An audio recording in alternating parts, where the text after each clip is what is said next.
Well, hola people, konnichiwa. Back again bersama saya Alfian di channelnya Kudetek. Dan kalau kalian punya dana 4 juta terus lagi nyari HP, udah cari aja HP X flagship. Contohnya aja kayak Samsung Galaxy S10 Plus ini ya. Ini mantan flagship tahun 2019 yang menurutku masih worth it banget. Dan kalau kalian ngikutin channel kita, itu tuh aku beli Samsung S10 Plus ini di Batam ya. Ingat di Batam, itu sekitar 3,8 juta. Sedangkan ini dulu harganya itu 15 juta waktu baru rilis. Ya karena di Batam jadi murah kan. Kalau di pasaran marketplace kayak contohnya toko ijo ini sekitar 4 jutaan doang loh coy. Dan untuk varian S10 itu banyak ya. Ada Samsung Galaxy S10 yang E duduk. Terus ada Samsung Galaxy S10 biasa, S10 Plus yang ku pegang, S10 5G, sama S10 Lite. Yang tadi ku bilang, waktu Samsung Galaxy S10 Plus rilis itu sekitar 999 USD atau sekitar 15 jutaan gitu. Kalau sekarang per November 2022 itu bisa kalian dapetin di harga 4 jutaan gitu loh. Memang depresiasi harganya lumayan juga ya. Dalam 3 tahun turun sekitar 70%-an gitu. Tapi tenang aja bre, soal performa, nih HP bisa dibandingin lah sama HP mid-range zaman sekarang yang emang harganya mirip-mirip gitu kan. Pokoknya jangan di skip videonya, iya kan?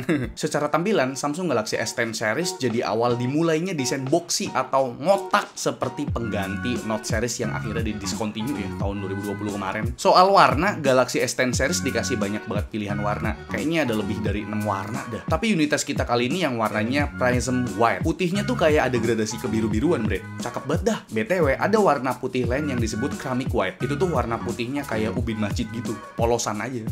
Menurutku sih yang Prism White ini tampil lebih elegan dengan backdoor kacanya, apalagi ditambah modul kamera yang simple begini. Kesan mewahnya tuh dapet banget bre. Backdoornya pakai bahan keramik yang udah diproteksi Corning Gorilla Glass 5 dengan frame aluminium yang gripnya tuh nyaman. Apalagi S10 Plus ini tipis bin tipis ya. Kalau bagian depan, Samsung Galaxy S10 Plus bakal gampang banget dikenalin dengan modul kamera depannya yang tampil beda. Lebih seru lagi pak, Samsung ngasih wallpaper bawaan yang klop banget sama modul kamera selfie-nya ini. Contohnya kayak wallpaper sarkas ke Apple ini. Kok bisa gitu loh mikirin ini.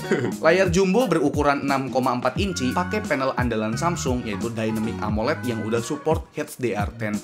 Buat nonton konten HDR ini udah mantep dah. Buat proteksi layarnya juga udah pakai Corning Gorilla Glass 6 bre. Resolusinya tuh tentu udah 2K 1440x3040p dengan rasio 19:9 yang tentunya bisa diturunin ke resolusi Full HD ataupun HD buat ngehemat baterai. Ini opsi bagus banget dari Samsung loh. Maksudnya kalau misalkan kalian mau main game ya kalian turunin aja resolusinya biar nggak boros baterai kan. Tapi masalahnya resolusi di in-game-nya turun juga nggak? Kita lanjut ke spesifikasinya nih. Jeroannya, kira-kira X flagship ini jeroannya gimana sih? Tentu SoC yang dipakai Snapdragon kepala 8 bre. Jadi Samsung tuh bikin dua versi nih. Buat pasar global dikasih Snapdragon 855. Sedangkan buat pasar Eropa, Middle East, Afrika, dan juga ASEAN dikasih SoC garapan Samsung sendiri yaitu Exynos 9820 8 nanometer yang punya 8 core hybrid. Terus buat RAM sama storage-nya ada 4 opsi bre. 6GB RAM, 128GB storage, 8GB RAM, 128GB storage, 8GB RAM, 512GB storage, dan yang paling gede 12GB RAM dan 1TB storage.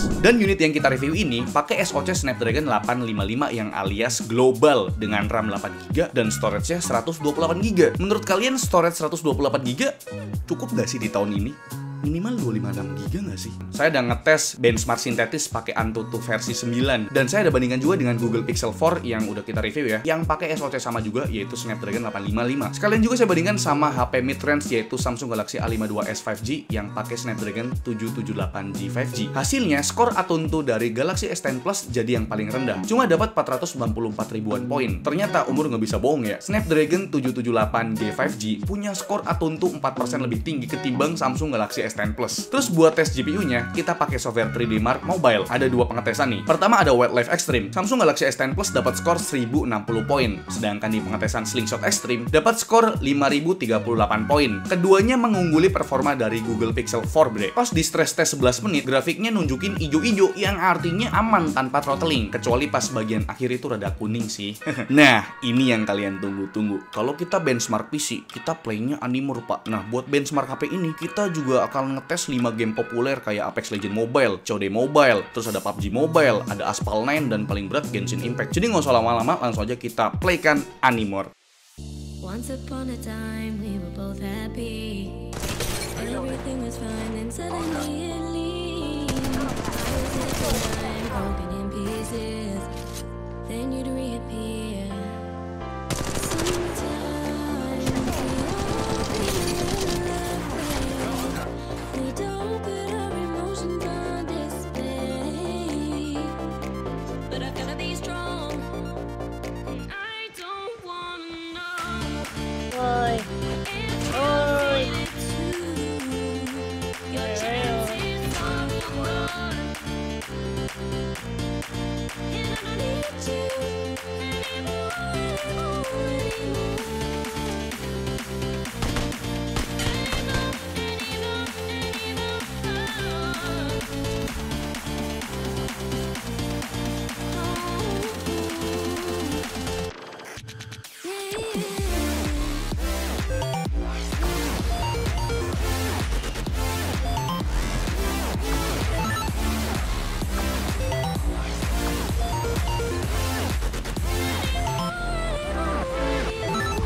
To toe the line, make you wanna stay. Asking myself why you keep going away. Don't want more goodbyes, so I've gotta. Buat overallnya, kalau kalian main Apex Legends, grafiknya Ultra HD dengan frame rate high cuma dapat sekitar 35-40an FPS lah. Saranku sih mending kalian pakai grafik normal, frame rate-nya very high, karena dapat rata-rata 40-50an FPS bre. Di PUBG Mobile gokil sih, pakai grafik HDR di frame rate ekstrim, tanpa adanya tuning, lancar jaya tanpa stuttering. Grafiknya juga cakep, sedangkan di game Genshin Impact ini, pakai grafik medium 60 FPS dengan anti-aliasing TAA, performanya tuh menurutku kurang begitu oke ya. Kadang stuttering juga di beberapa scene, tapi jarang sih. Cuma palingan dapat 30-40an FPS aja lah mentok-mentoknya. Karena mungkin udah kena throttling ya. Bagian atas body lumayan anget. Cuma nggak sepanas Mi 8 Pro kemarin sih. Masih dalam batas wajar lah. Nah, itu dia untuk performa gaming pakai Samsung Galaxy S10 Plus ini bre. Mungkin kalian bisa pakein cooling third party di HP ini kalau misalkan kalian mau ngegame biar nggak panas-panas amat gitu.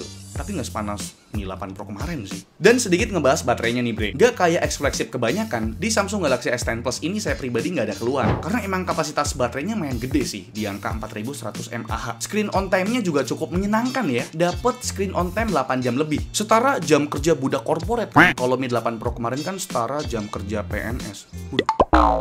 Maaf, bercanda. Sebagai gambaran, konsumsi daya pas ngegame, saya coba mainin PUBG Mobile grafik rata kanan selama 10 menit, hasilnya cuma berkurang 5%. Terus di game COD Mobile juga sama, berkurang 5% main 10 menit. Kalau di tes Genshin Impact, settingan medium turun sekitar 6% aja. Perihal charging, udah support Power Delivery 2.0 dan wireless charging up to 15 watt. Saking kencengnya, ngecas dari 0 ke 100% cuma butuh waktu 1 jam 30 menit. Gokil, ini kenceng banget nih. Sarkas nggak sih? Maksudnya 15 watt? Oh, itu kan wireless chargingnya. Dan sekarang kita bahas hal wajib dari HP X flagship, apalagi kalau bukan kameranya pak. Nah, kita bahas kamera belakangnya dulu yang pakai 3 modul lensa. Lensa utama adalah lensa wide beresolusi 12 megapiksel dengan dynamic aperture f1.5 sampai f2.4. Lensa kedua ada lensa telefoto beresolusi 12 megapiksel juga, bukan f2.4 dengan 2 kali optical zoom. Dan lensa yang ketiga ini adalah lensa ultra wide 16 megapiksel dengan fitur super steady video. Buat modul kamera selfie ada 2 lensa, yang mana lensa utamanya beresolusi 10 megapiksel bukan f1.9 yang harusnya sih cukup kuat buat selfie di kondisi low light. Lensa keduanya adalah deep sensor beresolusi 8 megapiksel buat bantu kasih efek bokeh bre. Buat hasilnya sendiri masih oke sih ya. Tone warnanya pekat, kontrasnya juga akurat, bisa dilihat dari warna langitnya yang cerah gitu. Detailnya juga konsisten dan lensa ultrawide-nya cakep bre. Buat saya sih nggak ada komplain sih dari kameranya ini.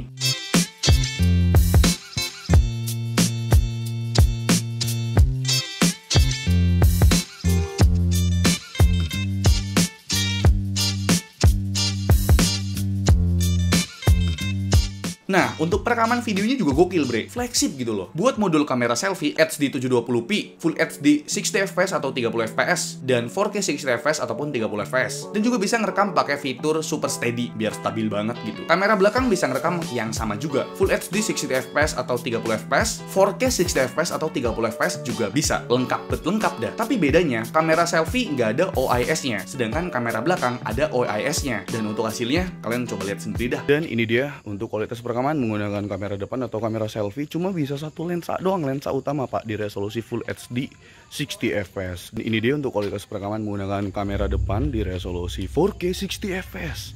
Sama satu lensa doang yang bisa dipakai. Gimana menurut kalian? Oke bre, ini adalah kualitas perekaman menggunakan kamera belakang di lensa utamanya di resolusi Full HD 60fps. Kalau kalian pakai resolusi Full HD 60fps itu nggak bisa ngaktifin fitur Super Steady. Nah barulah kalau misalkan kalian mau memaksimalkan lensanya, jadi ketiga lensanya itu aktif ya, kalian pakai resolusi Full HD 30fps tanpa adanya fitur Super Steady. Nah bre, ini dia kalau misalkan kalian mengaktifkan fitur Super Steady atau Super Steady-nya aktif. Tapi sayangnya kalau Super Steady-nya aktif, kalian cuma bisa pakai satu resolusi doang, yaitu Full HD 30fps. Dan ini dia pemain utamanya.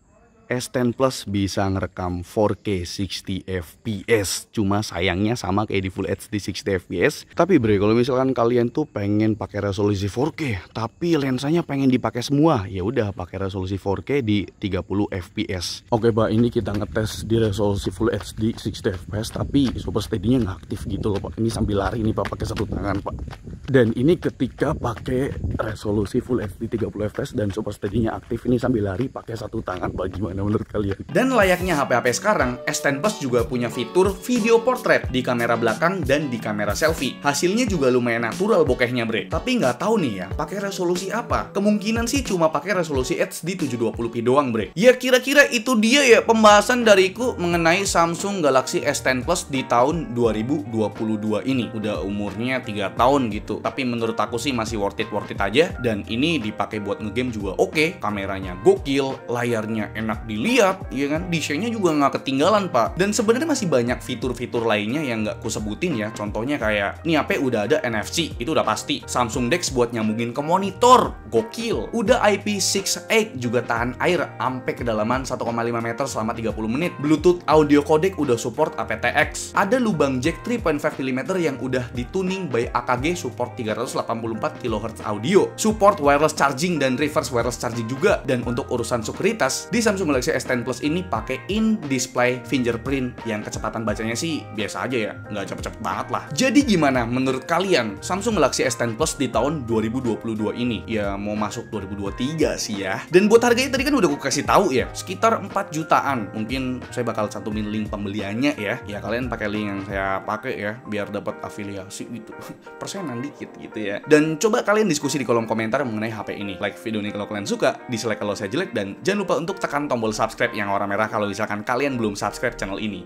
Saya Alfian Selakos di channel ini mengucapkan terima kasih. Sampai jumpa di video selanjutnya. Dadah.